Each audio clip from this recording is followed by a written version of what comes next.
Hey, this is mini episode 3. We're backtracking a little because we forgot to do it. Hi, Cheryl Ann. Hello. Cheryl Ann. How are you? I'm Iris. Hello, Iris. And She forgets me all the time. No, It's okay. I was having a squirrel moment. Today. No, I was thinking of her. Last time I introduced her as Forcier, and that is not her name. I was having I don't know what. Okay. It's Forcier. It's very, very French. It's very Forcier. Forcier. That's Forcier. So. Très bien. Yeah.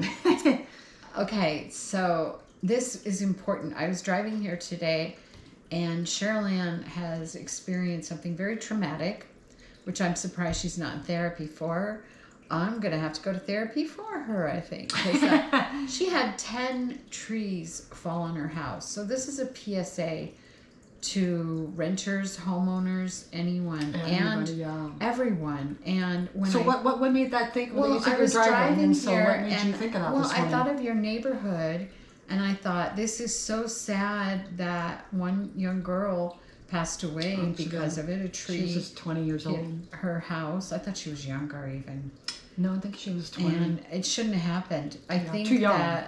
that we forget about natural disasters and how they can be prevented. I think in your neighborhood, and I'm sure you can't go into all the logistics of that yet, but you can tell your story. And I'm glad you're alive. And I drove right out when I heard it happened, and I was devastated for you. Helped us out a lot. I was her and her husband were amazing because you helped us get in here. You almost died. And I try not to think of that. 10 trees, people. Yeah. Not 1, not 2, not 3, not 4. 10 trees went through Cheryl Ann's house. I know my mate doesn't like to think about that, and he's like, he underplays it because he's like, no one's going to believe 10. But they were. So what happened is it was November 4th of 2023. 22. Sorry. Yeah, it's been a while. Because we just had an anniversary where the winds were blowing so bad I had to sleep up on the top of the hill. So anyway, so we'd lost power. Right. Like around 10 o'clock, and we were all snuggling, and then all of a sudden the dog Leia was coming into the bedroom, and she's not normally allowed into the bedroom, and just because there's no room, we went, big bad dog, and so I love my dog, but there's not even enough room for the two of us. We keep thinking about getting a king size. Anyway, squirrel moment. So she comes in, and she kept coming in, and I'm like, there must be something wrong. We have a lot of limbs come down and really heavy and scary. And we should have left then, but we didn't even know this little storm was going to come through, right? Right. So all of a sudden I take her, I'm like, okay, let's go look. And I got my little headlight that I use when we're on a walk, and I come through our kitchen, I shine it back here through the window, and I'm like, see girl, it's all okay. And I remember like this, and then all of a sudden I step back, and all I can hear is like what I swear it was like a freight train coming through my house, and the crunch, and then something hit me in the head, and then I can't even explain how crazy all of that was. Wow. So right beside me, like as close as like right here, there was a limb that had come through. Well, more than a limb, trees all come through, but that came right down. So if I would have moved any faster, I would have been dead for that, because that would have come right through me. In the bedroom, there's sheetrock falling down on my mate, and then later the joist had come down right above the bed on that side. So what basically happened is this is the house, and the trees came down. We live in the back of an NGPA. They all came down and went. So 10 of them went right through the house. We have high ceilings, so you can imagine. I'm looking at trees that are hanging off my cupboards, and the story that I know you want me to dwell on, and not all the devastation, because we could be here for hours, is that you would think that this little greenery area back here would be the city, would be maintaining it. No, it's called an NGPA, Native Growth Protective Area. Okay. And in finding out, it's actually owned by Faith Estates, all 32 homes over on the other side of that area, and they're supposed to maintain it. And in the city of Washington, unless you give them prior State of notice. Washington. What did I say? City. Oh, state. Sorry. No, My I head. just- I got a headache. So, the state of Washington. There's a law that says you can't go after any insurance or anybody unless you've given them proper notice. Right. So I first learned, and I have given them notice now after the fact. So there's still 4 dooming trees back there. So I've had to take this all on my own because in sending out all the information given by the tree guy, which is phenomenal, Hitman Tree, Mike and Connie are amazing. Okay. They super supportive. We gave them notice that it's got to come down. They've got to take care of this green belt area. Yeah. But what I had to do was I had to spend $650 of my own money, get a master arborist out. And now what we do a year later, because this all takes time, in the meantime, there's such a story that goes on behind it. Yeah. We're back in our house August, September, October, about 3 months before the anniversary date of it being rebuilt. But where I'm going off to with this is they will be held accountable for this back. They will have to pay for those trees coming down. Okay. And because we don't want anybody to get killed, because we could have both easily been killed. The dog could have been killed. Leia made it out okay. A girl, a 20-year-old in around this area, she was at the top sleeping. A tree came and took her all the way down.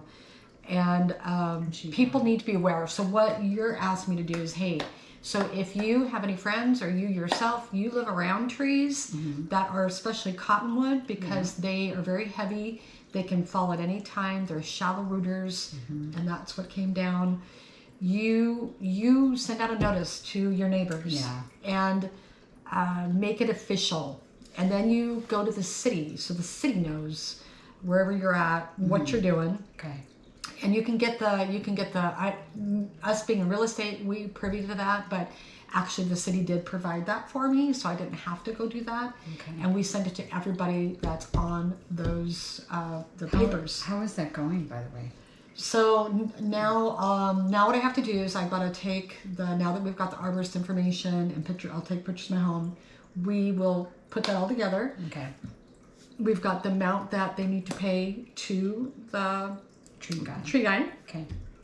And they're gonna have to take care of that. Then they're gonna have to worry about replanting and what they're supposed to do. So there is all this step, and I've paid that for them, for them to get that done. So it's that's our next step. Will they have to reimburse you for anything at all to the money that you just put out to do that, or no? Just legally, forward? They don't have to. It'd be a nice gesture, people, but they don't have to. I'm doing it because I love my neighbors. Yeah, and I don't want to see anybody killed or your house be destroyed. My house be destroyed again. Oh my gosh, that would be horrible. I don't want to go through that again. No. So we did get it rebuilt and got some advantages from that, but the stress has been phenomenal. That's why I'm going grayer and. But Cheryl Ann is amazing that she turned something so negative into something so positive. But definitely reaching out to people. If you have trees, get them taken down. It's worth the money. And that's the way I see it. Yeah, even if you have to pay for it, it's not worth losing someone's life over when it can be avoided. No, exactly. Anyway, we just wanted to touch on that today, and thank you for listening. Absolutely. And so thank you for telling this story. I know that's hard for you. Oh yeah, it does get hard, because when I go back and I look at the pictures, it actually makes me cry, because it looks like a bomb went off in the house, and we don't have pictures on the top, which I kind of wish we did. I guess kind of maybe not, but it's awareness. So what she's also saying is be your own advocate. Yeah, absolutely. You can see that, no disrespect, I mean, it sounds negative, but nobody over there except for one of those homeowners, which the trees will never hit him, is going to be walking around with me and delivering all those notices. He's been great. Too, if you need help. Oh yeah, no, we'll just make a whole park day. I'll volunteer, absolutely. So he was great, because he had to be here present when the arborist was here, because I legally can't put an arborist, that's another thing, back in an area that's not mine. It's trespassing. So we had that neighbor here with us, and he gave permission to go be back there and to do what he did. Well, let me know if you need help. I'm willing to go. So if you guys have any questions on that, of course, I'm not legal advice, but I'll give you all of what I went through. Yeah. But you got to be aware of your surroundings. Yep, absolutely. Things Number one. fall over all the time. And the reason why I know that you're touching on this is because we just went through a cold snap. Now we're going to get lots of rain. Yeah. We're going to have flooding. We're going to have trees that are going to come down. We live in the Pacific Northwest. Yeah, Pacific Northwest. It's and beautiful, it could happen anywhere. Anywhere in areas where, sometimes it can happen in dry areas too, where you don't get a lot of rain and then you get torrential downpour. Oh, that's a very good point. So, I mean, in other parts of the country, they go through tornadoes and all different kinds of things. We're just pointing out what we have in our area and what Cheryl Ann went through. I appreciate you bringing that up. Yeah, Cheryl Ann turned it into something positive. Yay. So no, I appreciate that. I'll help any way I can. Oh my gosh, these guys were amazing. Moved so much stuff, and that was so chaotic. No, we gotta help more. But we gotta go get the people. We gotta be active and get the people back there involved and get those trees down. Exactly. So things don't do. Don't wait for someone to do it. I guess is what she's saying. What I'm saying, because that was our little mini-sode 3. Mini-sode 3. Yeah. Mini-sode 3. And thank you for listening. We appreciate your support. And thank you for listening. And until next time. And you can email us anytime at coffeeandapodcast@gmail.com. And it's and spelled out. So coffee and a podcast. 3. Thank you. Alrighty, thank you. Great topic. All right, have a great day. You too.